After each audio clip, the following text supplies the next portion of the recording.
What is good, everyone? Welcome to the PWD channel where we discuss professional wrestling. In today's video, I'm going to be talking about the April 17th, 2023 episode of Monday Night Raw. What an episode. It was actually a really fantastic episode, especially in comparison to last week's Monday Night Raw. The Raw after Mania just didn't hit at all. Horribly paced, not the greatest. This week's episode of Monday Night Raw was badass, though. I really enjoyed it from start to finish.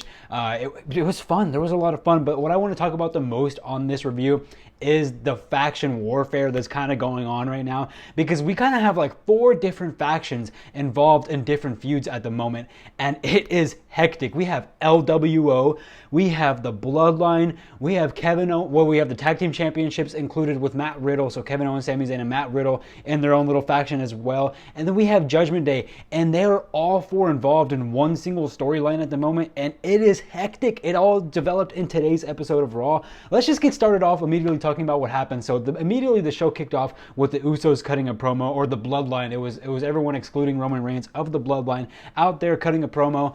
They immediately got interrupted by Judgment Day, and I was like, whoa, where is this going? Because this could potentially be very, very fun, very good stuff. Let's see exactly what happens. And I thought they were going to start beefing, but they in a way did, just the tiniest bit, but for the most part they weren't. So it turns out this is all part of a plan. Paul Heyman already knew about it. Solo Sikoa knew about it already. The only 2 people that were left out were, as always, Jimmy and Jey Uso. Lately, Roman Reigns has been leaving the Usos out of all of the plans pretty much. It's kind of been like them dissing the Usos after losing the tag titles at WrestleMania. Basically been punishment and just saying you guys aren't worthy enough to know about the plans. But backstage, or like a little private deal, Paul Heyman and Roman Reigns, basically Roman Reigns, made a deal with the Judgment Day. You take care of our business, we'll take care of your business, and that's pretty much what this was. It was just a promo cutting. Paul Heyman saying, don't worry, Usos, because it did seem like they wanted to fight at first, but they were like, don't worry, Usos, this was already pre-planned. You guys didn't know about it, but I and Sikoa knew about it. And yeah, what they wanted to do was they wanted to basically switch opponents for the night and take care of each other's business. So it was a deal that was made. Solo Sikoa would take on Rey Mysterio to take care of the Rey Mysterio business between the Judgment Day, and then at the end of the night it would be the Judgment Day versus Matt Riddle, Sami Zayn, and Kevin Owens, the tag team championships included with Matt Riddle. And that did happen immediately. Immediately after this, Solo ended up fighting Rey Mysterio, and he ended up beating him quite easily, to be honest. And yeah, it was a pretty quick match, pretty decent match. The Bloodline ended up coming up afterwards and beating down on the LWO, because LWO was out there with Rey Mysterio. They were out there with him, and after Solo Sikoa ended up winning the match, the Bloodline just beat down the LWO pretty much for no reason. Honestly, it wasn't the smartest move. You're just making more trouble for yourself, which did end up biting them at the end of the show, which I will talk about now. So later on, way later in the show, we then had the main event, which was Kevin Owens, Sami Zayn, and Matt Riddle versus the Judgment Day.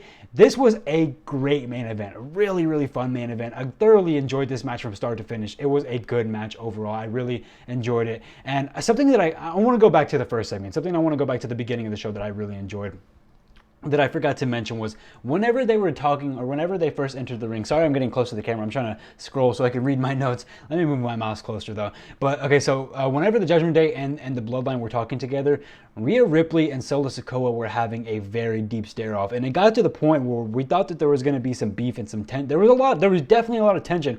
We thought there could potentially be a fight there between Rhea Ripley and Solo Sikoa. Paul Heyman said, Solo, can we switch places? Or he said to switch with one of the Usos, because they were all lined up all 4 of the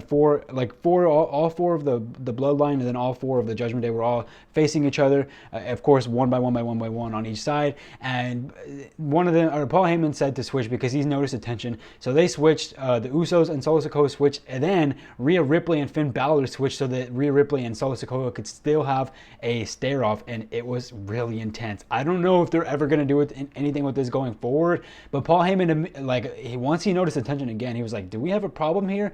And I think Rhea Ripley said something along the lines of like, we're okay for now. So I would love to see them go further into this. I know Rhea Ripley has said before that she wants to fight for the Intercontinental Championship one day. I would absolutely love it. I wish there was more intergender wrestling in WWE.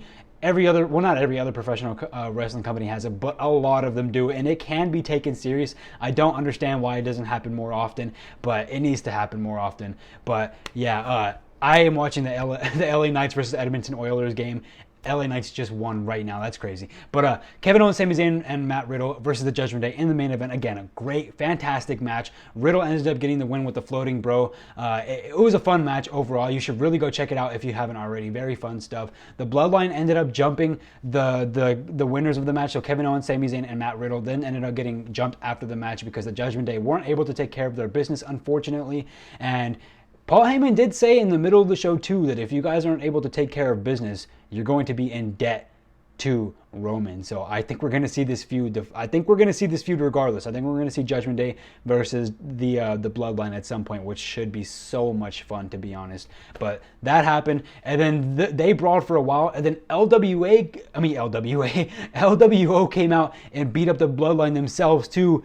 It was freaking insane. It was amazing to see them come out and beat up the Bloodline, and all four factions then just started fighting. It was the good guys versus the bad guys. It was absolutely insane. It was a lot of fun to see LWO, Kevin Owens, Sami Zayn, and Matt Riddle, the Judgment Day, and the Bloodline just all go at it. And in the end, all the good guys standing tall. So Kevin Owens, Sami Zayn, and Matt Riddle, along with LWO, ended up standing tall over the Judgment Day and the Bloodline. But it was so much fun to see. It was just absolutely incredible.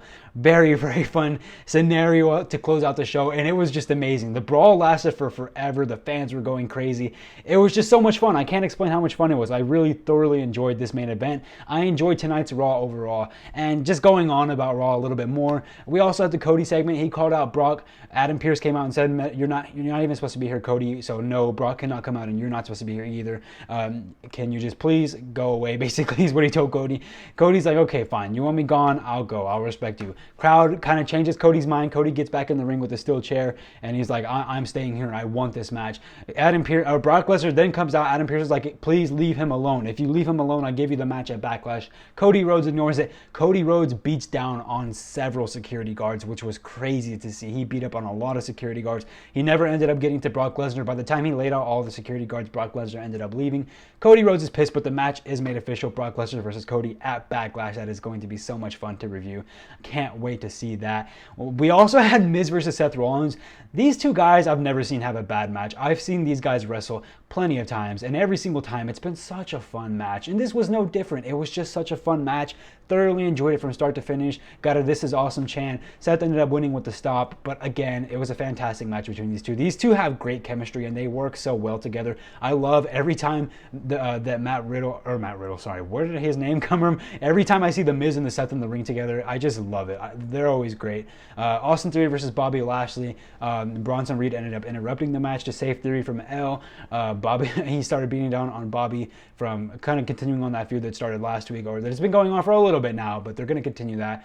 Trish Stratus came out. I wasn't a fan of her promo. She came out and kind of explained her reasoning for Becky Lynch. Basically, at the end of the day, her reasoning was that she's the one who pioneered the woman's evolution. She's the reason for it, and people should be thanking for her for it. And she's kind of like saying, like, I'm not here to be a part-timer. I'm here to basically be like, I'm here to show you that I am the GOAT. I am the greatest professional wrestler of all time, and I'm here to show that. So I think she's moving into a full-time role. She definitely wants to be here with the WWE for way more often. I don't know if this is only for this Becky feud or if she's going to do this going forward. It would be nice to see her here going forward, but she is heel now, and that was pretty much her reasoning. And that was pretty much it. There was a lot of other good stuff on the show, but just to keep this review short, it was a very, very fun show. Again, I really, really enjoyed the show from start to finish. I would recommend checking it out if you haven't already. And I'm going to give this a 4 out of 5. It was a fun show. Again, I loved watching this episode of Monday Night Raw. It was very fun. A lot of good stuff happened, especially the closing segment with all the faction warfare that was going on. I absolutely adored it, and I just cannot wait to see what happens going forward on Monday Night Raw. It was a good episode, and I'm so excited for next week's episode. Where's Vince McMahon? I guess he's gone. I have no idea where he's been, but I'm ready for Friday Night SmackDown as well, so can't wait to see what happens. But I'll catch you guys on the next episode. If you did enjoy this one, leave a like, subscribe to the channel if you haven't already. I make wrestling content like this every single week. I'll be back on Friday with the Friday Night SmackDown review, and I'll catch you guys on the next one. Love you all.